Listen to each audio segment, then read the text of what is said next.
दोस्तों, आज कुछ लोगों ने मुझसे शांति कश्यप और सूर्यकांत वाले मामले में पूछा है कि क्या सूर्यकांत की शांति से शादी हो गई। तो उन लोगों ने सुना जो शांति कश्यप वाले केस से जुड़े हैं कि सूर्यकांत और शांति कश्यप की शादी हो जाएगी। क्या दीदी ये सही है या झूठ? जैसे कि आप लोग जानते हो सूर्यकांत और शांति कश्यप का केस कितना पेचीदा हो चुका है। शांति का वीडियो देखते हैं, शांति बोलती है कि जो सूर्यकांत की पत्नी है साक्षी, उसने गलत किया, वो हमारे बीच में घुस आई, वो बदसूरत है, वो ये है, वो है तमाम। यहाँ पे दो स्थितियाँ आ जाती। पहली है कि सूर्यकांत दोनों तरीके से फंसा हुआ है और डिपार्टमेंट ने उससे वर्दी छीन ली है और उसे नौकरी से बर्खास्त कर दिया। और उसका कारण, अगर वो शांति कश्यप को नहीं अपनाता तो भी उसकी नौकरी जाती है। अगर अपनाता है तो आप जानते हैं ऐसी स्थिति में, क्योंकि वो ऑलरेडी शादीशुदा है और शांति कश्यप उस पर जोर जबरदस्ती कर रही है। जो स्थितियां हैं सब आपके सामने हैं, बाकी और मुद्दों पे बात नहीं करूंगी। मुझे आज पूछा था किसी ने कमेंट करके कि भाई क्या सच में सूर्यकांत ने शादी कर ली, तो मैंने साक्षी को कॉल किया। साक्षी ने मेरा फ़ोन नहीं उठाया। हो सकता है जो कल मीटिंग हुई, वहाँ पे काउंसलिंग हुई है, उस चीज़ को लेके वो डिस्टर्ब हो, क्योंकि उसको सूर्यकांत ने 10 से 15 दिन का टाइम मांगा है सोचने के लिए। और फिर मेरी महिला विकास मंच की जो अपर्णा जी है उनसे बात हुई और उन्होंने बताया ऐसा कुछ भी नहीं है। मतलब सूर्यकांत की उससे शादी नहीं हुई है और सूर्यकांत बहुत टेंशन में है और वो ये सोचेगा 10 से 15 दिन के बीच कोई ऐसा डिसीजन निकाला जाएगा कि इस मसले को ख़त्म किया जाए। और जैसे कि आप देख रहे हो शांति कश्यप का वीडियो, किस तरीके से वो पागल हो चुकी है पूरी तरीके से। सूर्यकांत को बाबू, मतलब किस तरीके के, यहाँ पे मैं वर्ड बोल भी नहीं सकती हूँ, इस तरीके के वो शब्द बोल रही है पागलों की तरह।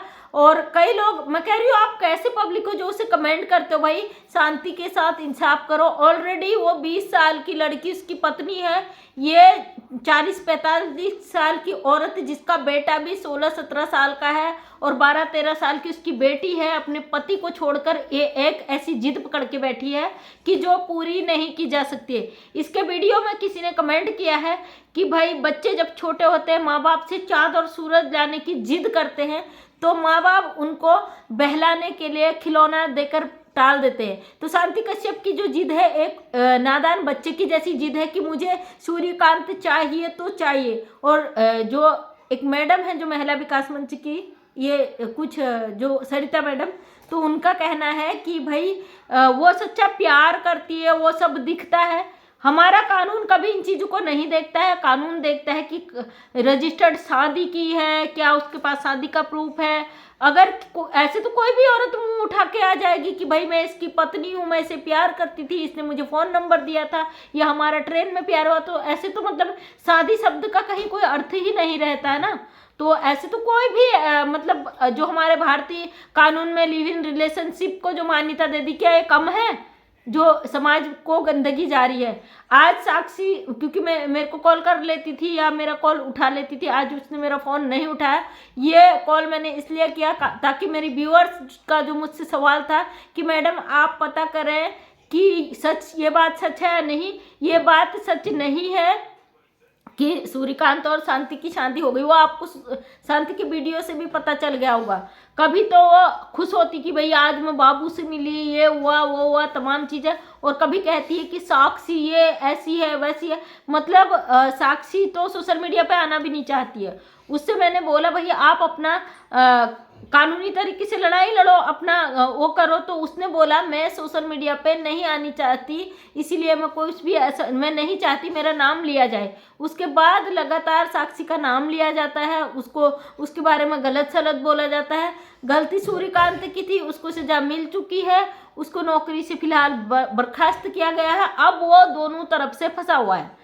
अगर काउंसलिंग करता है तो एक ऐसी जिद उसे पूरी करनी पड़ेगी जो वो कभी भी पूरी नहीं कर पाएगा। क्योंकि जो मैडम जी हैं, अभी मैं उनका वीडियो देख रही थी, वो कह रही थी कि सूर्यकांत ने ये बोला कि पहले की स्थिति अलग थी, अब मैं तुम्हें वो दर्जा कभी भी नहीं दे सकती हूँ। और मैडम जी का कहना था कि शांति ने आज तक भी उसके परिवार पे एफआईआर कराई, उसके मतलब जितने भी जानने वाले, जहाँ तक मुझे पता चला कि सूर्यकांत के भाई पर शायद एफआईआर कराई इसके और फैमिली मेंबर पे कराई हुई है। तो सूर्यकांत पे आज तक इसने एफआईआर नहीं कराई क्योंकि यह सूर्यकांत से प्यार करती थी। यहाँ पे मैं बिल्कुल आप इस बात को सही नहीं मानती, सच नहीं मानती। मुझे लगता है शांति कश्यप ने आज तक सूर्यकांत पे इसलिए एफआईआर नहीं कराई क्योंकि वो एक सरकारी कर्मचारी है, एक आर्मी का जवान है, और अगर उस पर कोई एफआईआर होती है तो वो डायरेक्ट ड्यूटी से एकदम निष्कासित कर दिया जाएगा, मतलब वो ड्यूटी से हटा दिया जाएगा। और शांति कश्यप को पता है अगर ये ड्यूटी से हटा दिया जाएगा, जैसे शांति कश्यप अपने पहले पति को छोड़कर आ गई, तो सूर्यकांत भी उसका किसी काम का नहीं रहेगा। इसका सूर्यकांत पे एफआईआर नहीं करने का एक ही रीजन है कि इसको पता है अगर आर्मी या पुलिस इस तरीके का काम करती है तो उनको नौकरी से बर्खास्त कर दिया जाएगा, इसीलिए अभी तक सूर्यकांत पर ये नहीं की हुई है। अब सूर्यकांत दोनों तरफ से फंसा हुआ है, और मैं जानती हूँ सूर्यकांत इतना दिमाग लड़ाने वाला इंसान नहीं, वो बड़ा भोला भाला, कहते ना फौजियों का दिमाग जो होता कम होता है, उसको पता। अगर इतना ये शातिर होता तो इसको ये पता नहीं चला कि ये महिला जो एक बार डांसर है उसका भी इसे बाद में पता चलता है, इसके 2 बच्चे हैं इसको बाद में पता चलता है। चलो शादीशुदा थी नहीं, ये पता था नहीं पता था ये मुझे नहीं मालूम, तो इसको मतलब सारी चीज़ें बाद में पता चलती है। जब सूर्यकांत की शादी हो जाती है उसके बाद मैडम पूरे परिवार को एफआईआर करवा देती है, महिला संघ से पूरा संस्थाओं से मिलकर इसके घर में रखा दिया जाता है। जबकि फौजी ड्यूटी में था तो इस शांति कश्यप को उसके घर में रखने का अधिकार किसने दिया? अगर हम समाज सेवक का है, हम सोशल वर्कर है, हमारा यह अधिकार नहीं बनता हम किसी को भी उठाकर जबरदस्ती किसी के घर में रखवा दे। न हमारे प्रशासन इस चीज़ की इजाज़त देती है। जैसे कि साक्षी से मेरी बात हुई, उसने बोला कि कुछ पुलिस वालों से मिलकर और कुछ जो संगठन है उन्होंने मिलकर इसको उसके घर में रखवा दिया सूर्यकांत के, और सूर्यकांत बाहर कहीं ड्यूटी कर रहा है। घर वाले सीधा साधे हैं, गांव के हैं, बिहार के, तो उन लोगों को बेचारों को पता ही नहीं। उनको जब डराया धमकाया गया तो उनके घर में रही।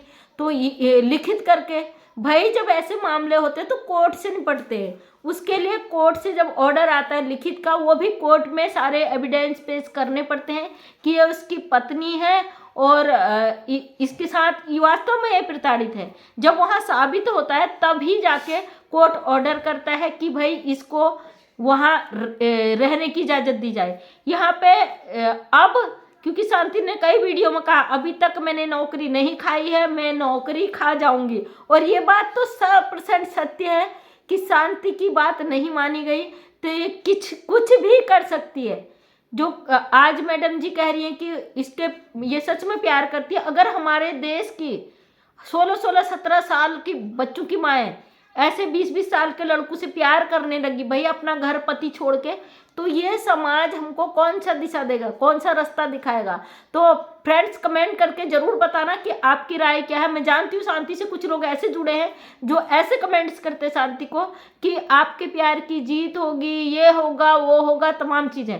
हालांकि शांति ने मुझसे कभी गलत नहीं बोला। एक बार मैं शांति की लाइव में गई थी, वो सभी को गालियाँ दे रही थी। जब मैंने उससे कमेंट करा तो उसने मुझे कहा दीदी मुझसे गलती हुई है, उसने अपनी गलती एक्सेप्ट की है, उसने मुझे गलत नहीं बोला। लेकिन एक समाज के रूल्स को देखते हुए हम ये चीज़ों को बिल्कुल भी गलत मानते कि शांति यहाँ पे गलत है। क्योंकि जो जिस तरीके से साक्षी को बोल रही है, साक्षी उसकी धर्म पत्नी, भाई शादी किया है समाज के साथ है, पूरा एविडेंस पूरा प्रूफ है उसके साथ, और सिर्फ इसलिए शांति अपना जोर दिखा रही क्योंकि सूर्यकांत की नौकरी बीच में आ जाती है और वो ऐसा फंसा हुआ है कि शांति की बात मानता तो खुद को दाव पे लगा देता है, अगर शांति की बात नहीं मानता तो उसकी नौकरी दाव पर लग जाती है। और साक्षी से जब मेरी बात हुई थी उसने कहा मैं तो ये कहती हूँ कि नौकरी भी छोड़ो, हम दिहाड़ी मजदूरी कर लेंगे, उसमें ही खुश हैं। अब इस साइको लेडीज़ का कितना असर होगा और इसका क्या रिजल्ट निकलेगा मुझे नहीं पता। और अभी जो मैंने सरिता मैडम जी की वीडियो देख रही थी तो वो कहती बीना मानवी जी और मुझे मतलब यानी सरिता मैडम और ये सूर्यकांत और शांति, इन चारों की काउंसलिंग हुई। उसमें बीना मानवी ने कहा शांति 100 में से 80% सही लगी मुझे। अब क्या हुआ क्या नहीं मैं नहीं जानती इस चीज़ के लिए। तो दोस्तों ये बात क्लियर है कि सूर्यकांत और शांति की शादी नहीं हुई है और ना कभी होगी, क्योंकि उसकी पहली पत्नी, अगर ये सूर्यकांत उससे शादी करता है, अगर साक्षी चाहे तो साक्षी उस पर केस कर सकती है। अब साक्षी सूर्यकांत को सपोर्ट करती, उससे मेरी बात हुई थी, उसने कहा दीदी जो शादी से पहले उसका था वो लड़का था और जो भी था उसका मतलब उसने एक्सेप्ट किया, उसने कहा मैं मेरे शादी का कोई रीज़न नहीं था। और जो कि आपने सारी रिकॉर्डिंगें देखी भी हैं अदर चैनल में, मैं किसी की रिकॉर्डिंग नहीं लगाती हूँ, हालांकि वो सारी रिकॉर्डिंग मेरे पास भी आई है और मैं देखो मैं किसी की रिकॉर्डिंग यहाँ पे नहीं लगाती। जिस तरीके से शांति का सोशल मीडिया पे कह देना कि मेरे पास ऐसी पर्सनल वीडियोज़ हैं जिसके थ्रू मैं इसको फंसा दूंगी, तो अगर कोई औरत, मेरा मानना है, किसी से प्यार करती है, सच में प्यार के लिए वो इतना कुछ करती है, तो उसको सबूत जुटाने की ज़रूरत नहीं होती, उसे भरोसा होना चाहिए था।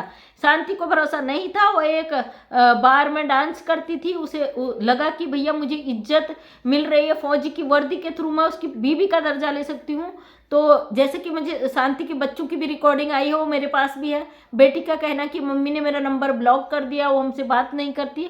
तो उसके 2 बच्चे हैं जो माँ के लिए तड़प रहे हैं। सबसे पहले माँ की जो वो होती है ना रिस्पॉन्सिबिलिटी, उसके बच्चे होते हैं। वो पति को छोड़ आई, बच्चे को छोड़ आई, तो बहुत सारे मुझे कमेंट आते हैं दीदी ये अपने पति बच्चों को छोड़ के आई है, आप कहो कि अपने बच्चों के साथ चले जाए, पति के पास चली जाए। देखो पति के साथ नहीं रहना चाहती है तो उसकी अपनी मर्जी है, लेकिन बच्चे माँ का, जब तक वो, देखो बच्चे मासूम हैं, उनको माँ की ज़रूरत है, शांति को देखना चाहिए, लेकिन लगता नहीं है उसकी हरकत उसे।